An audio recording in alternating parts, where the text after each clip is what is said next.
Bismillahirrahmanirrahim. Assalamualaikum warahmatullahi wabarakatuh. Teman-teman semua, melanjutkan di video sebelumnya tentang manajemen proyek. Sekarang bagaimana kita membahas tentang bagaimana pemeliharaan sebuah perangkat lunak. Artinya bagaimana sih produk yang sudah kita buat, kita pelihara sehingga tetap berfungsi sesuai kebutuhan si pengguna itu. Jadi sehingga istilahnya ada kendala atau ada masalah atau ada update itu tentu ke kita sebagai pembuat perangkat lunak itu sendiri, sehingga pemeliharaan perangkat lunak ini merupakan sebuah proses umum yang sering dilakukan untuk pembaharuan dan pengembangan terhadap perangkat lunak yang telah kita buat dan kita serahkan ke pengguna atau yang membutuhkan. Sehingga nanti ke depannya setiap ada perubahan atau permasalahan terkait sistem yang kita buat, maka kita dapat melakukan efektivitas atau aktivitas perbaikan terhadap bugs atau error yang signifikan untuk mengakomodasi program yang kita buat agar bisa tetap berjalan sesuai dengan kebutuhan si pengguna. Nah, kenapa aktivitas pemilihan ini perlu dilakukan? Yang pertama itu menambahkan atau untuk menambahkan atau meningkatkan atau melakukan perbaikan terhadap produk perangkat lunak. Contoh misalnya menambahkan ada hal yang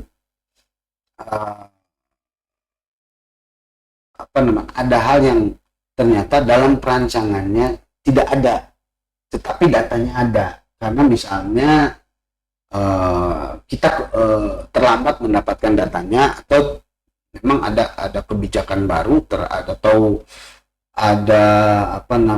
kebijakan baru terhadap sebuah sistem, sehingga sistem itu harus ada data tersebut misalnya seperti itu. Maka kita harus menambahkan atau misalnya meningkatkan, contoh sistem informasi akademik mahasiswa Universitas Muhammadiyah Kuningan semakin banyak dan ternyata perlu pengembangan, database-nya harus dibuat lebih besar lagi, spesifikasi hostingnya harus diupdate lagi, harus ditingkatkan lagi, hostingnya harus lebih baik, sehingga sistem informasi akademik itu tetap lancar digunakan oleh dosen maupun mahasiswa. Selanjutnya, pemeliharaan di sini sebagai bentuk adaptasi sebuah produk di lingkungan nyata, gitu kan, sehingga mesin atau perangkat lunak yang kita buat itu tetap bisa beradaptasi di lingkungan lama ataupun baru, gitu ya. Contohnya sistem informasi akademik yang biasa teman-teman gunakan di UM Muhammadiyah Kuningan, ketika adik kelas yang baru nanti itu bisa langsung beradaptasi, gitu kan, karena ya dia bisa bertanya dengan Anda sebagai kakak kelasnya, atau ada pelatihan khusus dari kampusnya, sehingga sistem yang kita buat mudah beradaptasi. Dan pemeliharaan ini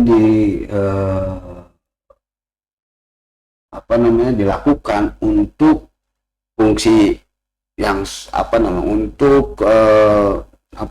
istilahnya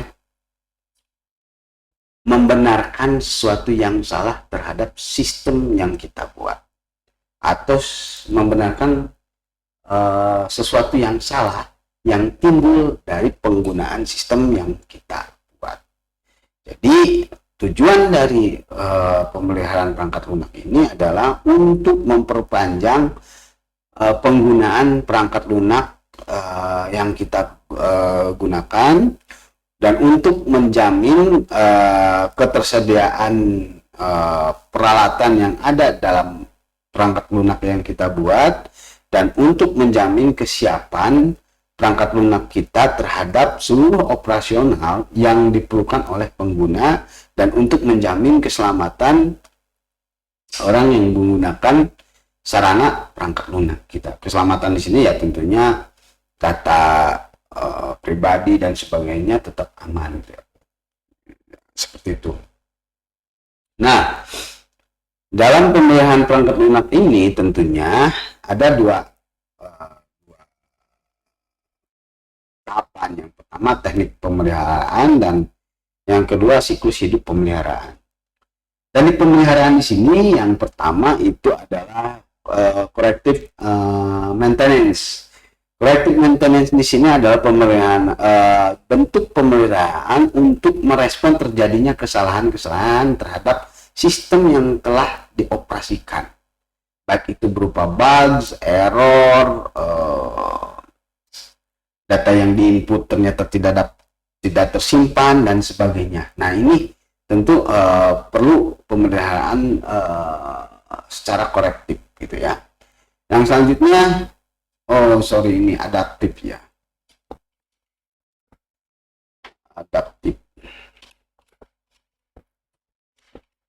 Yang kedua selanjutnya preventif.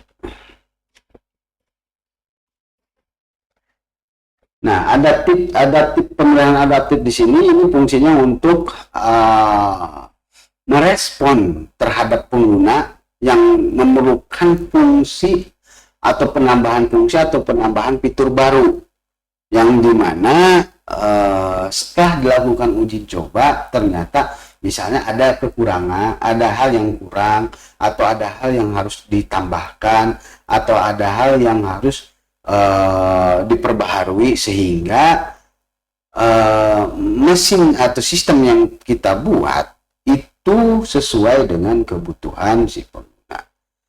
Dan selanjutnya adalah preventive maintenance. Ini adalah bentuk pemeliharaan untuk pembaharuan perangkat lunak sehingga mudah diperbaiki, dapat beradaptasi dengan teknologi terbaru, misalnya kan gitu, dan mudah untuk kita kembangkan jika ada sesuatu kebutuhan yang baru, yaitu dari adaptif. Seperti itu namanya preventive maintenance. Dan dari siklus pemeliharaan yang perangkat lunak yang kita buat, tentu kita harus pelihara juga siklus hidup sistem yang kita buat.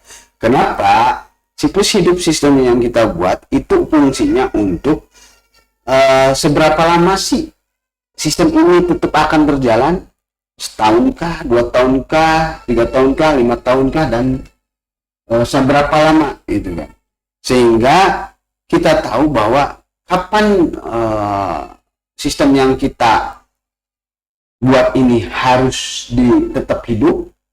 Artinya tetap hidup itu tetap dapat pembaharuan, tetap dapat updating, dan kapan sistem ini harus dimatikan.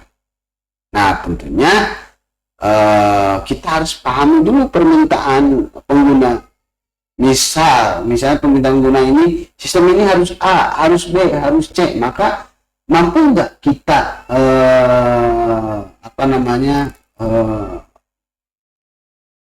mewujudkan permintaan itu? Kalau tidak mampu, artinya sistem ini tidak bisa diupdate, tidak bisa diperbaharui, karena kita tidak mampu mewujudkan permintaan si pengguna. Contoh ya, misalnya ya banyak perangkat lunak sistem yang mati, misalnya BlackBerry Messenger itu kan mati, terus produk-produk lainnya seperti HP Nokia mati karena mungkin developer atau pengembang BlackBerry Messenger itu tidak memahami permintaan si pengguna. Yang selanjutnya adalah pemeliharaan siklus hidup maintainability. Ini kemampuan pemeliharaan terhadap sistem untuk meningkatkan misalnya standar siklus hidupnya.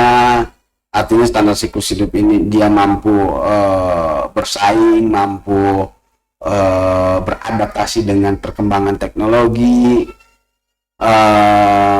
menggunakan bahasa pemrograman yang misalnya kompatibel dengan pengembangan teknologi, ada modul-modulnya untuk penggunaannya, ada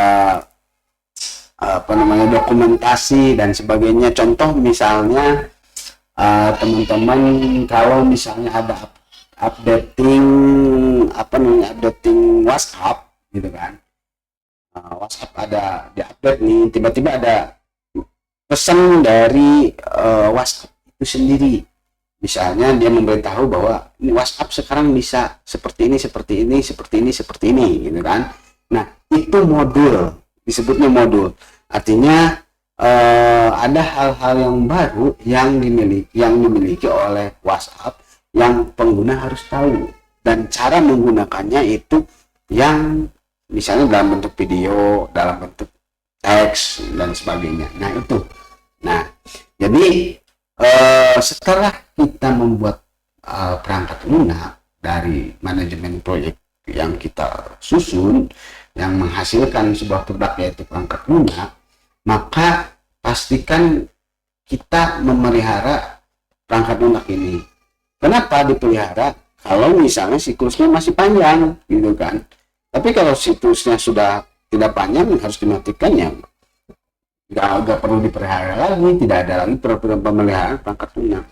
Sehingga kesimpulannya adalah pemeliharaan perangkat lunak ini sebuah proses pembaruan atau pengembangan perangkat lunak setelah diserahkan ke pengguna atau konsumen.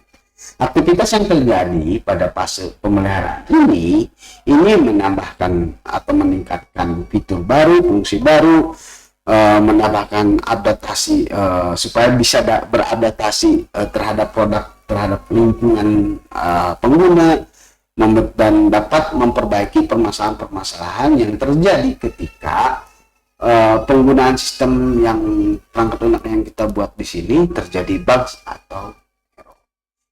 Maka dari itulah teman-teman tentang pemeliharaan perangkat lunak terhadap pengembangan sistem yang telah kita buat. Oke, itu aja, ditutup billahi fisabilillah, wastabiqul khairat, wassalam.